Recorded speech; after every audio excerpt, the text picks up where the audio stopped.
ராமேஸ்வரம் அருகே கடலில் மாயமான இளைஞரை முத்துக்குளிக்கும் நபர்களை வரவழைத்து தீவிரமாக தேடி வரும் நிலையில் படகு மூலமும் மீனவர்களும் தேடி வருகின்றனர். இது குறித்த கூடுதல் தகவலை செய்தியாளர் விஸ்வநாதன் வழங்க கேட்போம். விஸ்வநாதன், வணக்கம். மாயமான நபர் யார்? தேடும் பணி எந்த நிலையில் இருக்கு? விவரங்களை பதிவு பண்ணலாம். வணக்கம். ராமேஸ்வரம் அருகே பாம்பன் பள்ளிவாசல் பகுதியை சேர்ந்த இளைஞர்கள் 7 பேர் குந்துகால் மீன்பிடி துறைமுகத்தை சுற்றி பார்த்து கடலில் குளித்து கொண்டிருந்தனர். இந்த நிலையில முகமது முஜாஹிதீன் என்ற இளைஞர் கடல் ஆழமான பகுதிக்கு சென்றதை அடுத்து அவரால் நீந்த முடியாமல் மாயமானார்.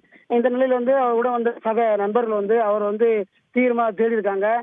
தேடியும் அவர் கிடைக்காதனால அவருடைய உறவினர் மற்றும் பக்கத்தில் இருந்த மீனவர்களுக்கு தகவல் கொடுக்கப்பட்டதற்கு மீனவர் அப்பகுதியில் முத்துக்குளிக்கும் நபர்களை வரவழைத்து கடலுக்குள் மூழ்கி மாயமான இளைஞரை தேடி வருவதோடு மீனவர்களும் படகு மூலம் தீவிரமாக தேடி வராங்க.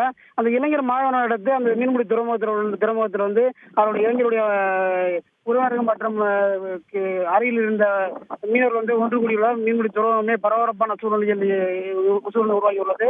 இதனடுத்து கடலில் மூலம் இளைஞர்கள் மீட்பதற்கான அதிநவீன கருவிகளை கடலோர காவல் குழு போலீசார் பயன்படுத்த வேண்டும் என மீனவர்களுடைய மாயமான இளைஞருடைய உறவினர் கோரிக்கை விடுத்திருக்காங்க. நன்றி விஸ்வநாதன்.